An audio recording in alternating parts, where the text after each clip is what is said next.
Hello, Assalamu alaikum everybody. Hope you're all safe, sound, and healthy. And before I start anything else, the most pathetic thing that's been caught, and that is, that is how you know that Pakistan is definitely a part of the USA now. That is definitely under the USA because the kind of unprofessional gimmickry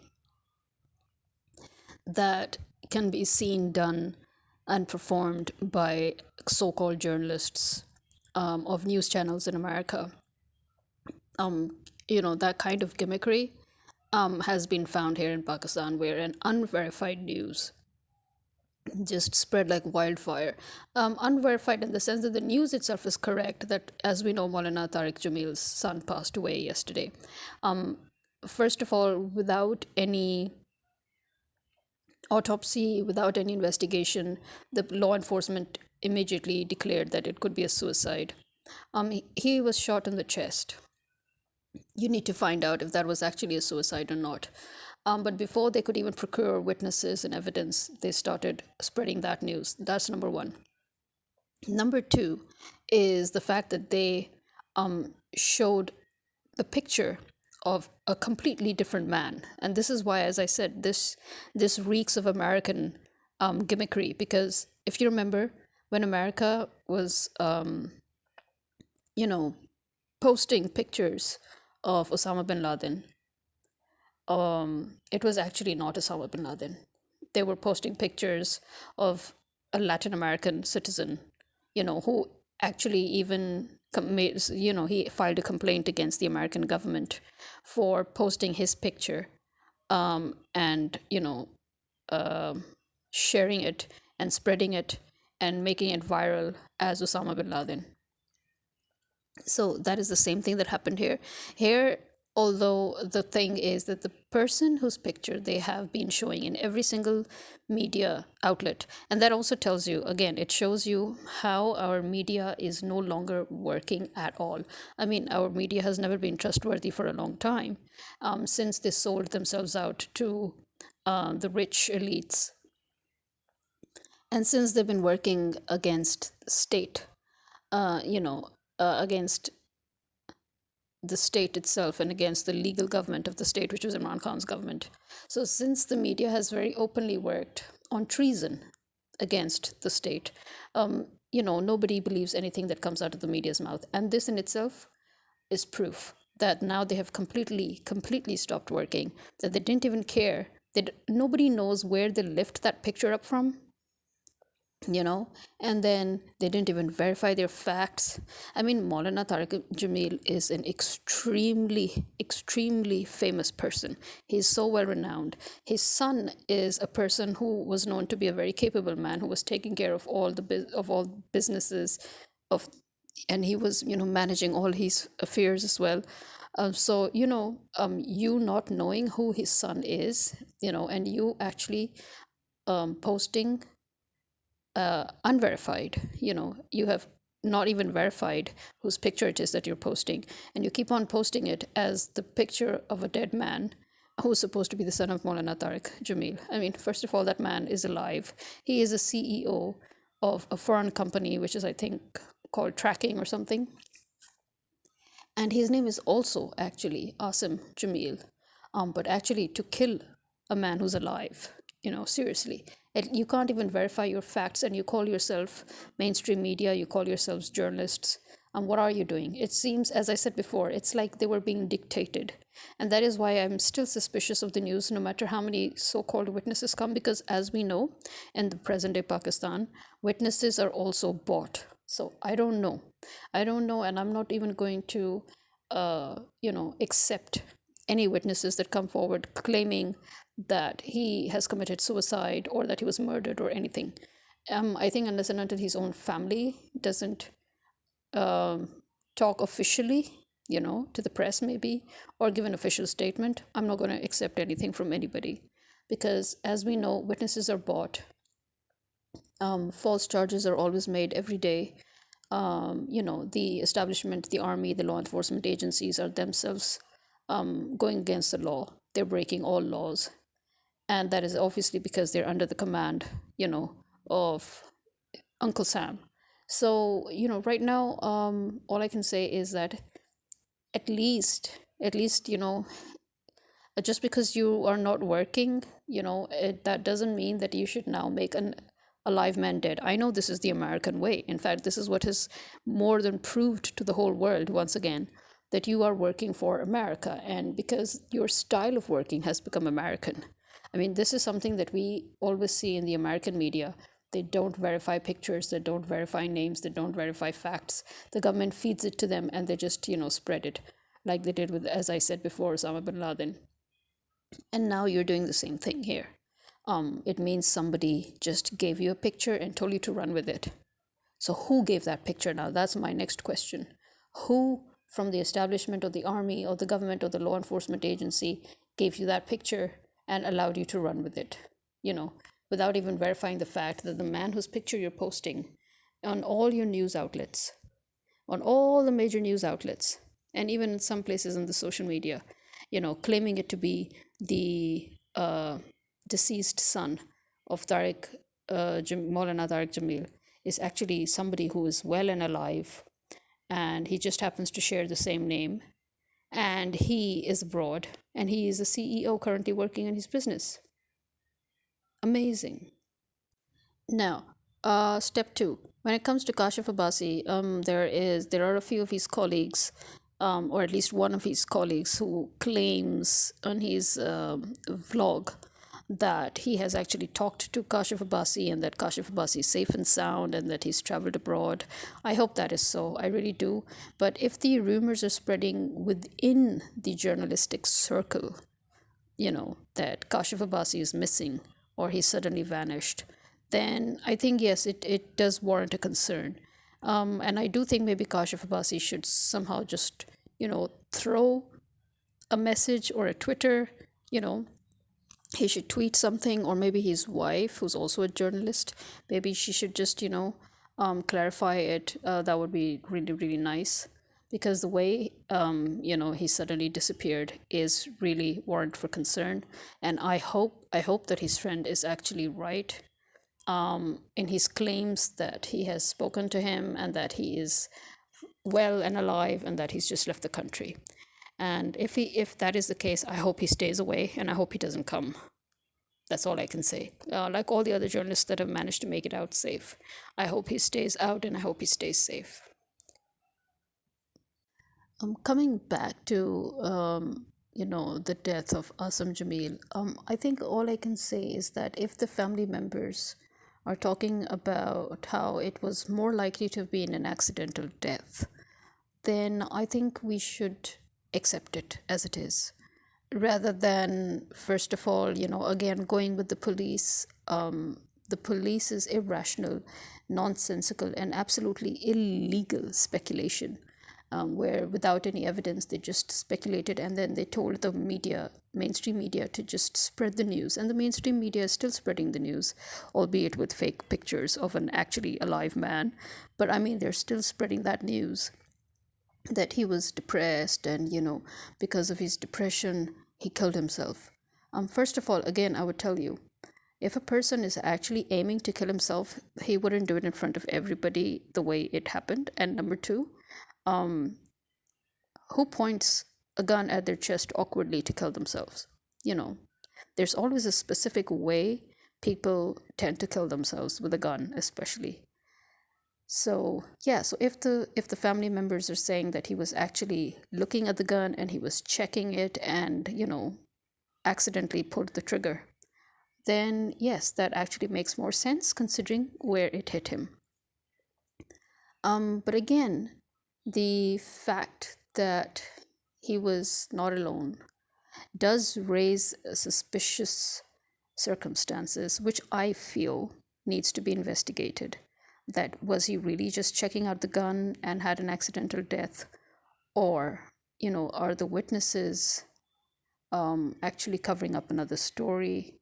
You know, so I mean, that is just, speaking in legal frame, just in legal frame of mind, which one tends to go into when it comes to such situations. That first of all, you need to eliminate all the other possibilities in order to arrive at a probable conclusion. So just saying it was murder, or just saying, that he killed himself, or just saying anything, I think, first of all, the police needs to do a proper investigation, which one doesn't expect from them also, because as we know, the law enforcement, the establishment, the army, the illegal government, they have been targeting Maulana Tariq Jamil. And we know that when they target people, then they target their family members too, which is why actually I found it extremely suspicious how the police, as soon as they arrived, they claimed suicide. I find that very highly suspicious.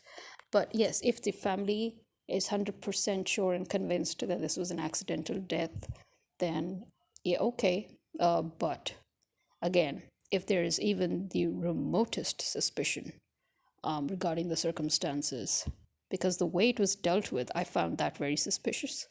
So, yeah, that is it, really. And now we'll talk about Khatija Shah. If you remember, there were two letters that were talked about. One was a letter that was written by Sanam Javed to her father, and another was a letter that was written by Khatija Shah. And as we know, Khatija Shah penned her letter in English, which her husband then translated in Urdu, for the sake of, for the sake of it being read and understood everywhere throughout the nation. And now, again, first of all, I would again like to point out that as far as I know, Khatija Shah holds a dual nationality. Where where is the government? Where is the government of the other country? Why are they not here to protect their citizens? Now, number two, being a woman who is not just a normal woman, but a woman who is a famous entrepreneur, a woman who has made her name in the fashion industry as a brand name. She has a brand to her name. That woman is being treated like a terrorist. First of all, she was forced to write a fake confession regarding the false flag operation by the army. Remember, it was the army that conducted the false flag operation 9th May, just so that they could do whatever it is that they're doing now. And Khatija Shah has now been forced to pen down the truth about what is going on with her and the other 18 women. Remember, this is something I've talked about even before, that I do not trust the army or the establishment to really put in good faith. And that is exactly what happened. They pretended that they were going to show good faith when they were trying to force Imran Khan to make a sort of a deal with them or negotiate with them. And he refused, obviously, to deal, and he refused any negotiations except any legal negotiations. He had claimed that if there was anything that was legally acceptable, he was ready to work on it. But if it is something that is illegal, and if it is something that they want to make a backdoor deal with him, he was not going to accept it. And because of that, as I said, they were trying to show good faith by releasing some of the women. And as I said, that was something that was very doubtful and dubious, and it exactly happened the same way. Sanam Javed, as soon as she was marched out, because the court had ordered all the women to be set free, but they refused to listen to the court. This is the status. This is the status of the legal system in Pakistan. This is the status of the court in Pakistan, that the law enforcement agencies are refusing to listen to court orders. And so, even though Sanam Javed and two to three other ladies were marched out when they were pretending to finally accept the court order, and back she went again within 24 hours. She was pulled right back in and put in jail again illegally. And the court has been constantly ordering the law enforcement agencies, the police, to release all the women. And as we know, the police have been stripping the women naked and making videos for them at the direct orders of Maryam Nawaz. And even then, the women have held it together.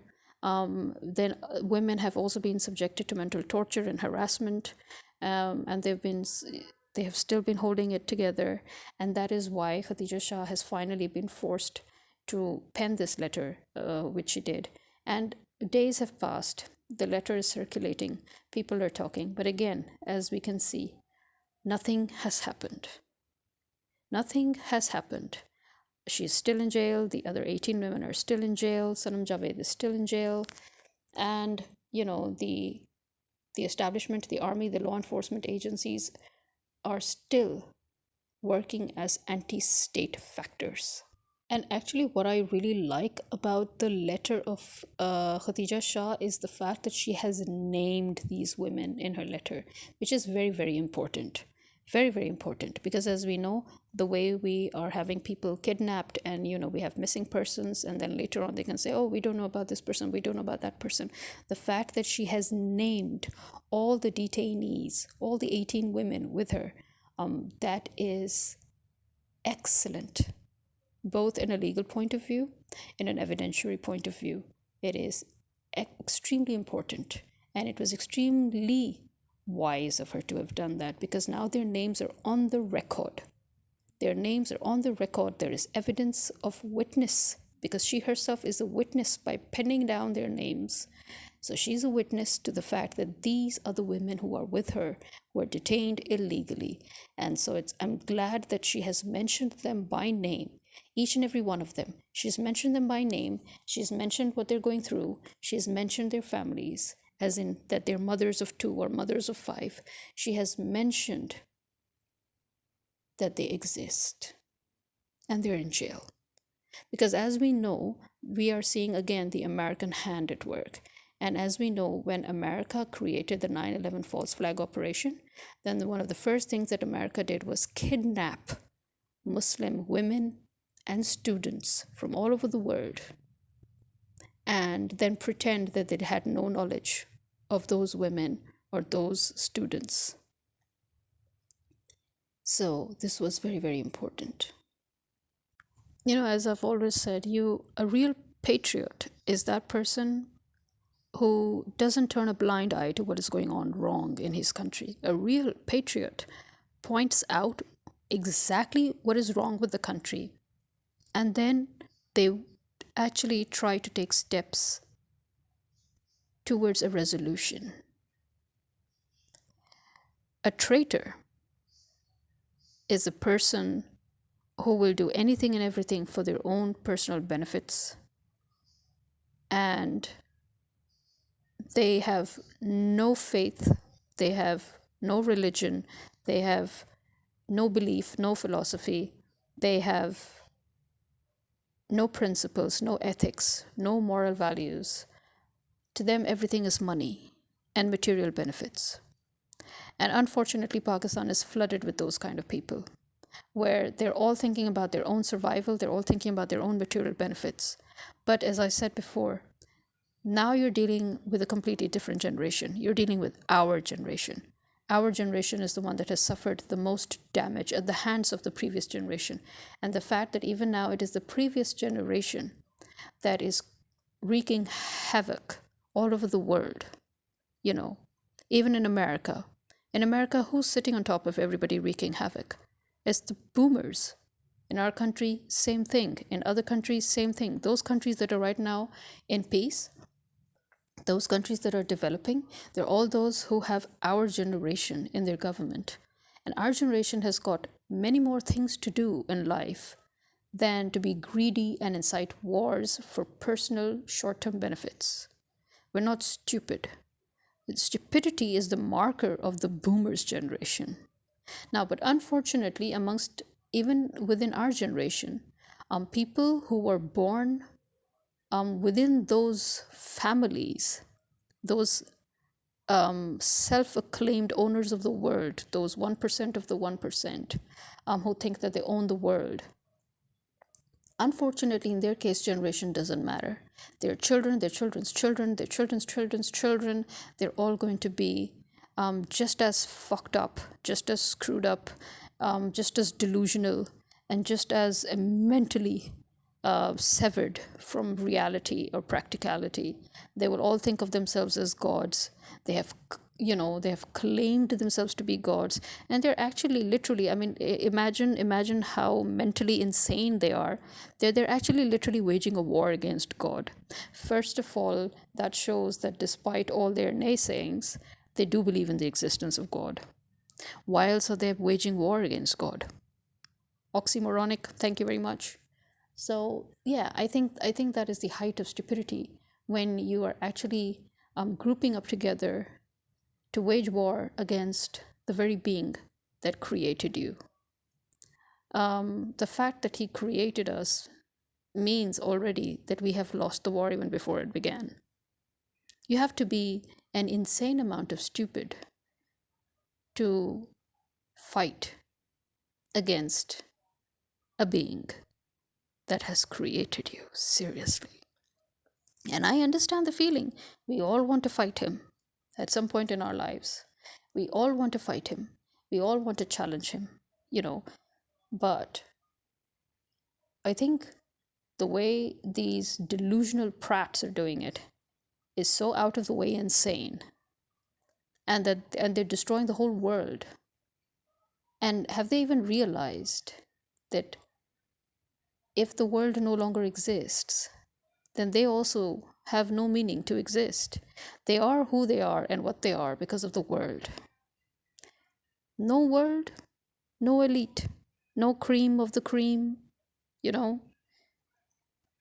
I'm sorry, but world doesn't exist, you don't exist. You need to get your head on straight. And the fact that, the fact that they're so insane in their, in that space of theirs, in that headspace, that they've literally gone outrageously insane. You can see it in the way they're working with Israel, in the most stupid, nonsensical, irrational war ever, which again has nothing to do with real benefits. And so much so that now they're attacking anybody and everybody. As we know, they've attacked Imran Khan because he wasn't going to be part of this delusion. And then they attacked other countries that refused to be a part of this delusion. And then now they're attacking an individual. I mean, so Elon Musk says that, at least for the hospitals and the NGOs and those working on humanitarian basis, the internet needs to be provided for them because communication is essential. And now they've started attacking him. So I have a question for those Israel apologists. I'll basically, to me, they're the same as Nazi apologists, because to me, Israel is Nazi. I'm sorry, but I really do think that maybe the history as we read it is all wrong. And I think we need to revisit history.